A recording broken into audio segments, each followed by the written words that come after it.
Donc ce que j'ai fait déjà pour aller mieux, c'est en fait de nuancer ma situation. Parce que d'un côté j'ai le sentiment d'échec, mais d'un autre côté je suis bien consciente qu'il y a pire en fait. Il y a toujours mieux mais il y a pire. Et j'ai juste essayé de me dire, certes il y a beaucoup de choses qui ne vont pas dans ta vie, etc. etc. Que ce soit au niveau des études, ben déjà tu as fait des études, tu as quand même une licence, un certificat, plus de formation. Là tu vas avoir un master, enfin un master, une maîtrise et tout ça, donc c'est déjà bien. Voilà. Voilà, j'essaie de noter comme ça. Au niveau du travail, je me dis c'est vrai que ça se passe pas bien, machin, mais déjà t'as un travail, donc c'est bien. Et t'as quand même un peu d'expérience professionnelle par rapport à d'autres personnes de ton âge qui n'en ont pas forcément autant que toi. C'est bien, donc je suis contente. Voilà. Au niveau des projets de création d'entreprise, je me dis que franchement, même si mes projets c'est vraiment des projets limite ridicules, mais déjà je les ai ces projets et j'ai travaillé dessus vraiment seule. Et ça m'a pris du temps, mais je les ai fait ces projets. Et c'est pas donné à tout le monde de pouvoir faire ça. Et je suis quand même contente d'avoir pu travailler dessus, même si il y en a beaucoup qui ne vont pas aboutir, mais déjà j'ai travaillé dessus. Et ça c'est bien.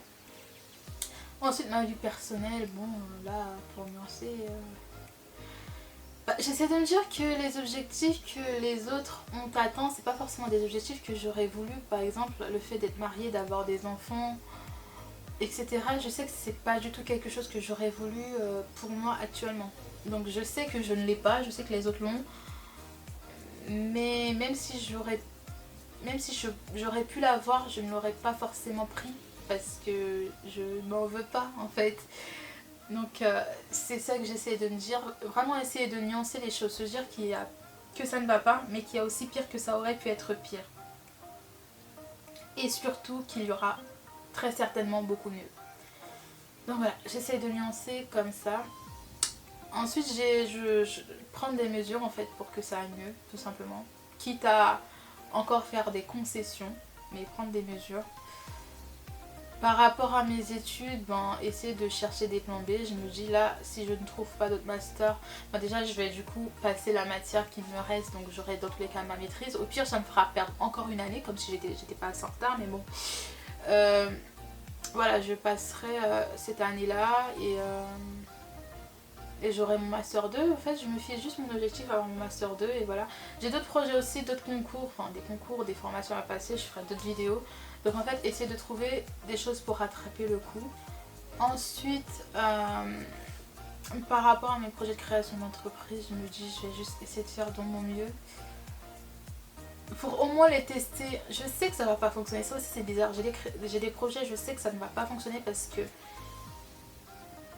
juste ça ne peut pas fonctionner, que ce soit par rapport à la concurrence, les revenus, ça ne va pas fonctionner. Mais c'est juste que c'est des projets sur lesquels je me suis investie, je me suis donnée et je veux au moins les essayer juste pour me dire j'ai essayé.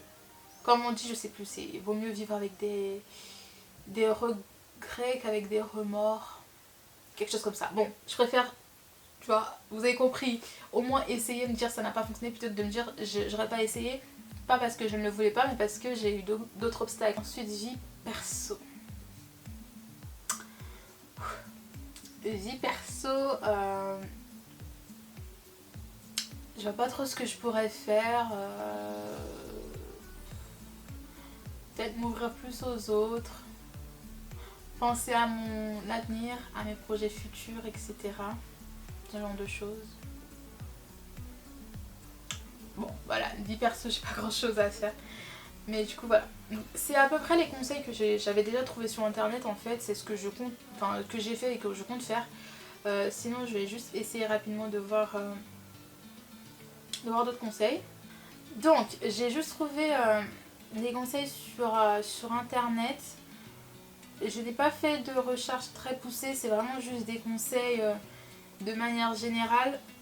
Justement parce que je ne pense pas qu'il y ait une solution magique en fait. Ça dépend vraiment de tout le monde. Par exemple, ce que j'ai dit, j'ai donné des exemples, donc nuances, etc. Mais dans le fond, tout va dépendre de tout un chacun. Donc le premier conseil que je donnerais, ce serait vraiment de faire une analyse de la situation, de voir la réalité, de ne pas être trop positive mais de ne pas être pessimiste non plus. ce qui revient un peu à nuancer, donc vraiment voir les difficultés, mais aussi voir ce qui va pour pouvoir trouver des solutions. Savoir trouver les bons problèmes pour pouvoir trouver les bonnes solutions. Donc déjà, et ça dépend de tout un chacun. Ensuite, les conseils que j'ai trouvés. Donc respirer, faire des exercices de respiration. Oui, enfin respirer, c'est plus comme de la méditation, peut-être tous les jours ou une fois tous les 2 jours. Prendre le temps de penser à ce qui va et ce qui ne va pas, ce qui va permettre justement d'être réaliste, de voir le positif tout comme le négatif. Deuxièmement, oui, être gentil avec soi-même. Oui, ne pas être trop dur, ne pas se dire qu'on est nul, qu'on a échoué, etc. Ça peut être un bon conseil si vous êtes trop exigeant avec vous-même, etc. Moi, dans mon cas, je ne pense pas être trop exigeante, je ne pense pas du tout être exigeante avec moi-même. Donc, je pense pas que je vais appliquer ce conseil-là. Ensuite, donc, savoir nuancer. C'est ce que j'ai dit tout à l'heure, donc je l'ai déjà expliqué. Quatrième conseil, savoir se libérer au maximum des angoisses des autres. Là, c'est plus lorsque vous avez des appréhensions, vous avez un sentiment d'échec, mais qui ne vient pas de vous. C'est plus les autres, que ce soit vos parents, vos amis, vos proches, comme ils ont peur pour vous. Ils projettent un petit peu leurs inquiétudes sur vous, par exemple. Ils ont peur que vous n'ayez pas le niveau de diplôme qui pourrait vous permettre de réussir votre vie, ou alors par rapport au travail, ils ont peur que vous ne réussissiez pas dans votre travail, ou par rapport à votre vie personnelle, ils ont peur que vous ne soyez pas marié à temps, que vous n'ayez pas d'enfant à temps. Et parfois, c'est juste pas votre objectif. Parfois, ils veulent que vous ayez un certain niveau, un certain nombre de diplômes, alors que vous, c'est juste pas ce que vous voulez. Donc si vous ne les obtenez pas, c'est pas parce que vous ne le pouvez pas, c'est juste que c'est pas ce que vous voulez. Donc bien savoir faire la différence entre vous, vos angoisses et juste les angoisses que les autres projettent sur vous. Parfois c'est juste par bienveillance parce qu'ils ont peur pour vous, et parfois aussi il y a juste des personnes qui sont méchantes et qui veulent que vous angoissiez pour rien.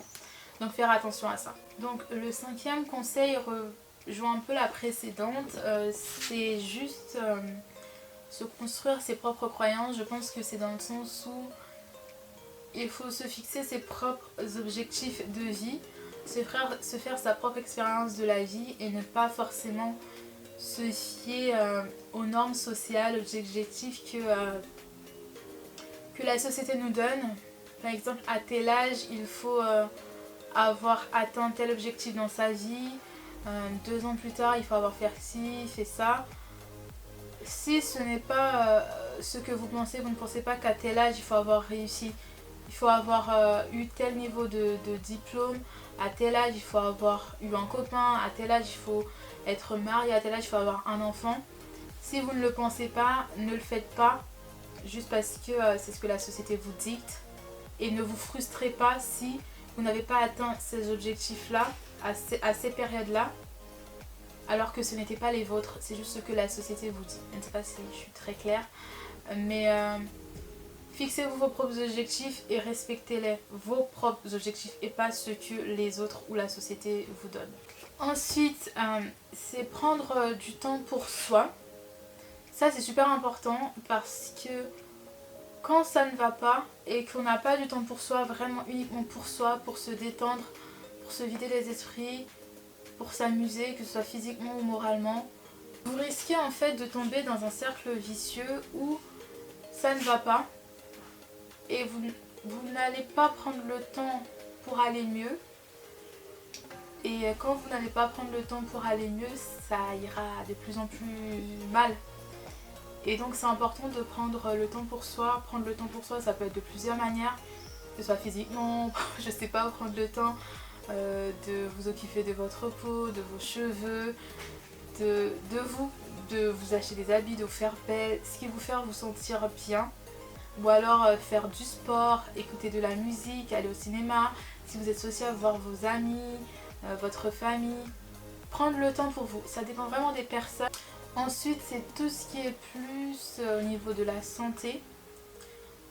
À savoir dormir correctement et faire une cure de vitamines si vous avez des carences alimentaires. Parce que ça aussi, on n'y pense pas, mais parfois, quand ça ne va pas moralement, ça peut être lié à des carences en vitamines, parce que ça peut jouer aussi sur le moral. Et même lorsqu'on a des carences alimentaires, je suis une experte dans ce domaine, on peut être très fatigué, et quand on est fatigué, on n'atteint pas forcément tous ses objectifs. Et ça peut donner l'impression encore plus de ne pas réussir. Alors qu'en réalité, ce n'est pas que vous n'avez pas les capacités, c'est juste que physiquement, il vous manque quelque chose. Donc, voilà. Prendre des vitamines s'il le faut et dormir correctement. Même si je sais que quand ça ne va pas, certaines personnes vont plutôt avoir tendance à avoir des insomnies, à ne pas pouvoir dormir. Mais c'est important de se reposer, et le sommeil, c'est super important. Et à la limite, si ça ne va vraiment pas et que vous n'arrivez pas à trouver en fait un moyen de vous en sortir, que ce soit en faisant des recherches sur internet ou en suivant ces conseils, consultez votre médecin. Consultez votre médecin. Je sais que dans certaines communautés, ça peut être assez difficile de se dire qu'on va avoir l'aide d'un médecin, que ce soit généraliste ou même un médecin spécialisé, psychologue, etc. Mais si ça ne va vraiment pas, consultez un médecin. Ne serait-ce que votre généraliste, déjà, il va vous aider, au moins vous écouter. Et si ça ne va toujours pas, essayez de consulter même un psychologue. Je sais vraiment que certaines personnes, pour eux, c'est inimaginable de faire ça, mais essayez de consulter. Ça peut faire du bien. Je sais qu'il existe des centres médico-psychologiques, des CMP. Donc ça peut aider, ou même des psychologues classiques. Ou alors si vous êtes étudiant, je sais qu'il y a certaines universités qui mettent en place des permanences psychologiques pour écouter, aider. Et ça peut vraiment être utile. Ça peut déjà être un premier pas. Après, franchement, il y a plein de conseils sur internet. C'est pour ça que c'est important de faire ses propres recherches aussi. Là, je vous en ai juste donné quelques-uns, que ce soit ceux que moi j'ai appliqués ou que je vais appliquer, ou d'autres conseils juste sur internet. Mais vraiment, il y a plein de ressources. Après, bien évidemment, il faut faire attention parce que sur internet, on trouve de tout, de rien et du n'importe quoi. Mais ça peut aider, donc faites vos propres recherches, regardez d'autres vidéos sur le sujet pour aller mieux. Moi, cette vidéo, je le fais aussi parce que je sais que quand je ne vais pas bien, ce que je fais aussi, c'est de regarder des vidéos sur YouTube des personnes qui se sentent pas bien. Ça m'aide parce que je me dis que je ne suis pas la seule dans ce cas, et que voilà, en fait, je me sens moins seule. C'est aussi pour ça que je fais cette vidéo. Si jamais il y a des personnes qui sont dans le même cas que moi, même si je pense que mon cas c'est vraiment un peu spécial parce que j'ai tendance à déprimer un peu pour tout et pour rien. Mais voilà, je me dis, si jamais des personnes sont dans une situation un peu difficile, peut-être que ça pourrait les aider, je sais pas. Et malheureusement, je ne suis pas certaine de pouvoir vraiment vous aider parce que la plupart des vidéos que je fais sur un peu de développement personnel, etc., c'est des situations que je vis actuellement. C'est pas comme certaines vidéos où en fait des personnes racontent, des storytime en fait, où les personnes racontent ce qui leur est arrivé et comment est-ce qu'elles ont fait pour s'en sortir, etc. Moi, je la vis actuellement, la situation. Donc je ne sais même pas si je vais vraiment m'en sortir, et si je m'en sors, comment est-ce que je vais faire. Donc je ferai peut-être une autre vidéo où je réexpliquerai comment est-ce que je m'en suis sortie, ou je le mettrai en commentaire, je ne sais pas. Mais voilà, c'est une situation que je vis actuellement, donc désolée si je ne peux pas vous aider davantage. Mais voilà, je voulais quand même en parler. Peut-être que cette vidéo était un peu brouillon parce que je ne l'ai pas préparée, c'était vraiment juste moi qui parle de mon expérience. Donc voilà, j'espère quand même qu'elle vous aura plu, qu'elle vous aura aidé. Merci beaucoup d'avoir regardé jusqu'à la fin. Je sais que la vidéo a sûrement dû être assez longue. Donc merci beaucoup, n'hésitez pas à me dire dans les commentaires ce que vous en avez pensé, si vous avez rencontré les mêmes problèmes, quelle solution vous avez trouvé pour vous en sortir, si vous les vivez actuellement, et de manière générale ce que vous avez pensé de la vidéo. N'hésitez pas aussi à vous abonner, à partager la vidéo, à me suivre sur mes réseaux, et voilà. Encore merci et je vous dis à la prochaine vidéo.